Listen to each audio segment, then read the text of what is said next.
Hi everybody, I'm Gretchen Baer. First of all, I thank all of you for all your work. I know that you're going through a lot and that you are working hard to find a good city manager for us. But I do as well ask that you table this decision.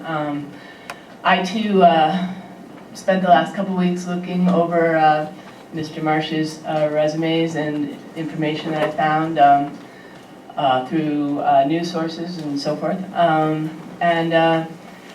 I was trying to weigh everything and, you know, give him the benefit of the doubt and everything, but as I looked more into the Benton Harbor Park, the more I read, the sadder and more, I don't know, the more it touched me on a deeper level. And I just want to say that there was a beautiful, I mean, I think many of you know the story, but Benton Harbor being a really, really poor black community that had very little, had this beautiful park. And it was teeming with wildlife and oceanfront and all this. And Mr. Marsh advocated and brokered a deal to trade it to Whirlpool to build a golf course, and in exchange for some property that turned out to be contaminated. This property was given in 1917 to the city, to the people of Benton Harbor. And the people that gave it to him was a couple, and their daughter had died. And so I'd like to read what they said when they gave this property, at least part of what they said when they gave this property to the city of Benton Harbor. The beach is yours, the drive is yours, the dunes are yours, all yours. It's not so much a gift from my wife and myself, but a gift from a little child. See to it that the park is the children's. See to it that the park is the children's.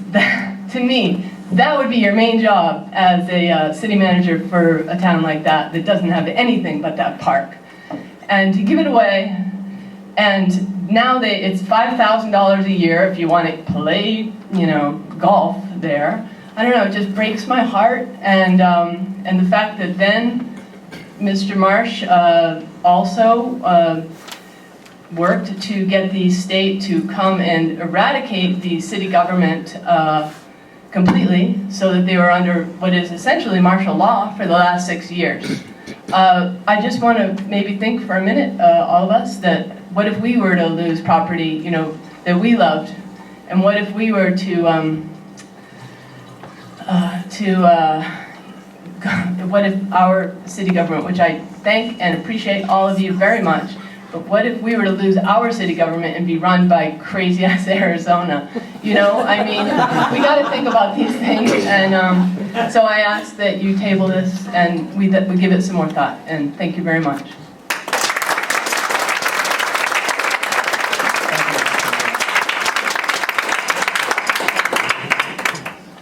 Next, we will go to Donna Burke.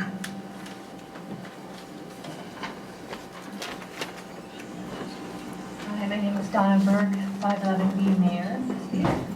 And I have really very little to add. I did want to say, just to tag on to what Gretchen was talking about, in Benton Harbor, when they put the golf course in, the $5,000 a year for the families was sort of a deal for these families. The problem was that $10,000 a year was their average income. So I really have some huge reservations here. And as everybody else, I'm asking you to table it and give us a little more time to do some research and at least hear from the council and assuage all our fears if that's possible. Thank you. Thank you.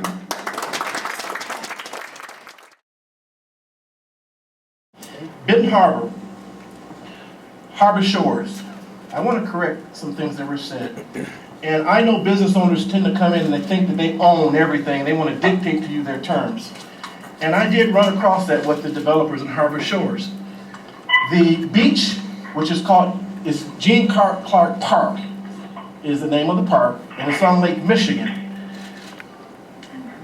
Harbor Shores leased land from Benton Harbor. They leased it. We did not give them that land. They lease that property.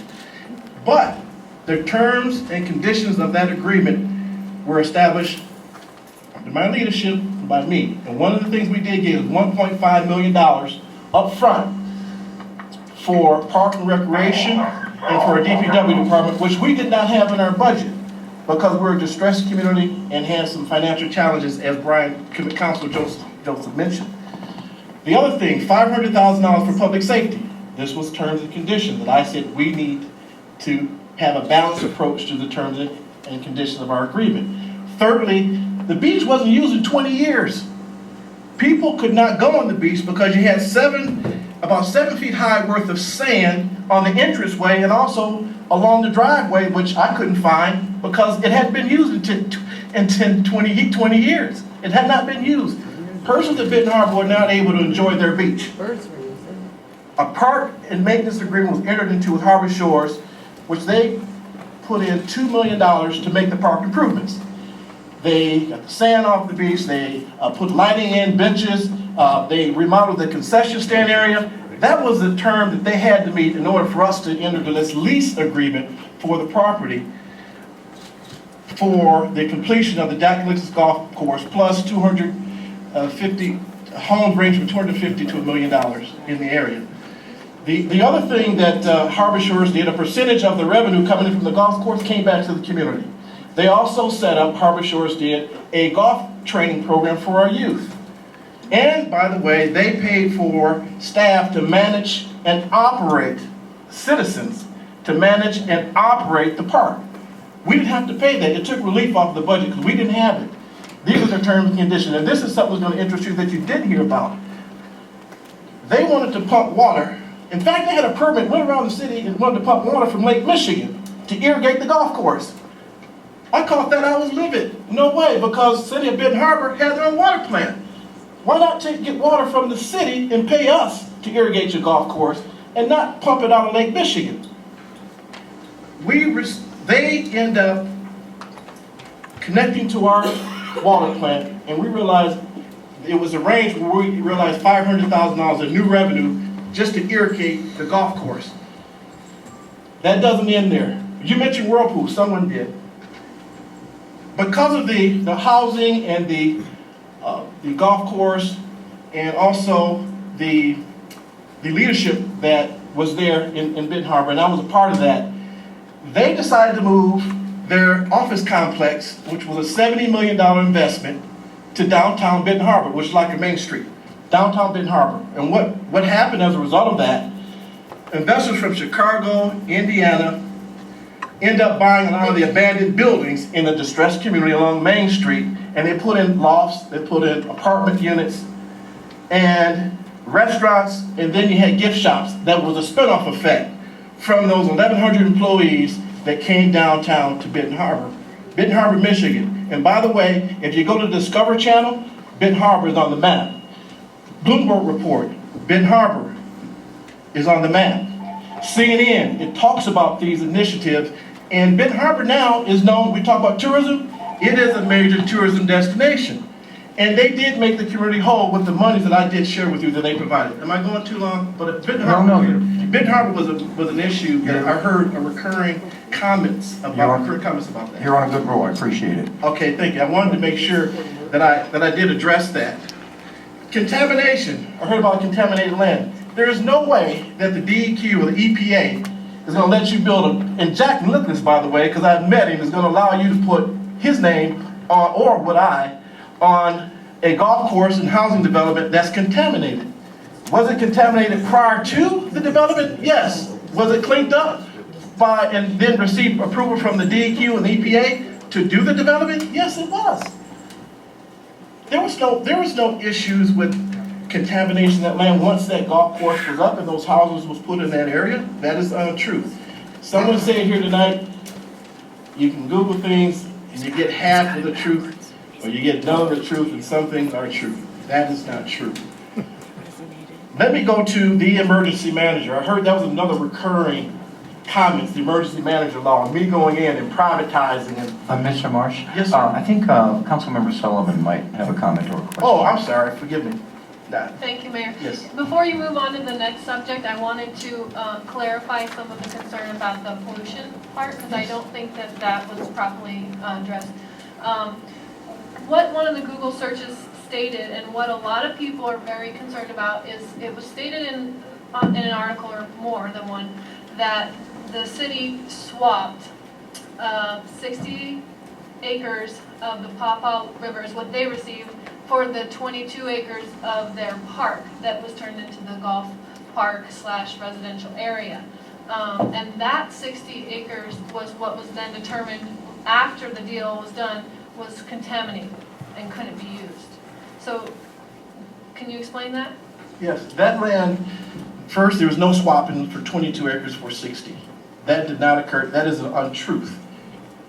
Second, the 60 acres that was contaminated was cleaned up prior to the part of the golf course being put near the Pawpaw River.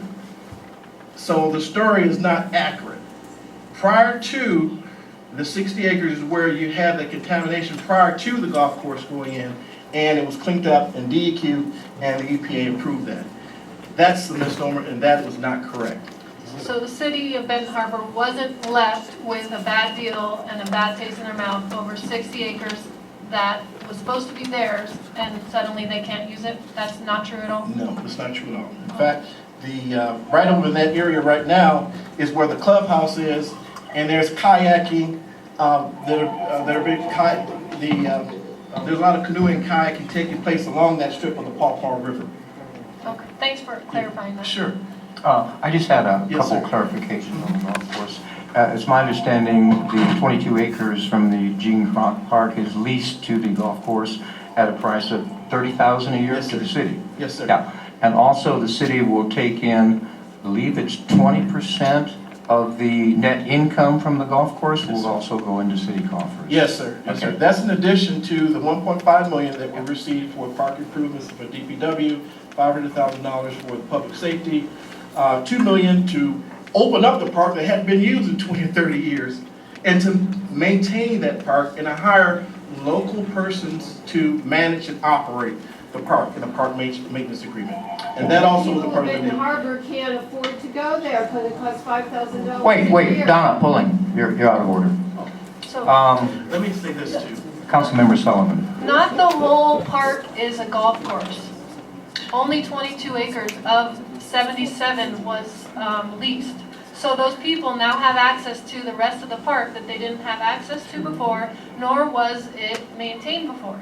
Yes, and I'd like to add to that if I can, Councilman. Not only that, is the park now being used, it wasn't being used over a 20-year period, but because of the terms and conditions I set in that agreement, they can use it. But I also said this, because people couldn't use the park, when we opened the park after the improvements were made, I said, Harbor Shores, you need to give us monies so we can have what's called a community-wide picnic for our youth, for our seniors, and for everyone who want to come enjoy this park that hadn't been able to do that. You can Google it. They had camels, we had live music, entertainment. They provided, I don't eat this, but they had hot dogs and hamburgers, fries and that stuff, for the kids, and ice cream, and provided transportation for our seniors and our youth to get there.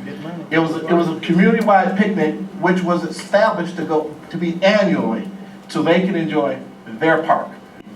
And the mayor and council and those other cities saw fit to do some of the things that were done to make a difference in those cities. And it was, for me, I see that we had a lot of progress that were made. And I am thankful I had the opportunity to help out and bring in additional resources as well in those other cities. And they all are doing good right now. Thirdly, I apologize to you, yes, for there's errors in my resume, spell check, whatnot. My concerns about coming here to Arizona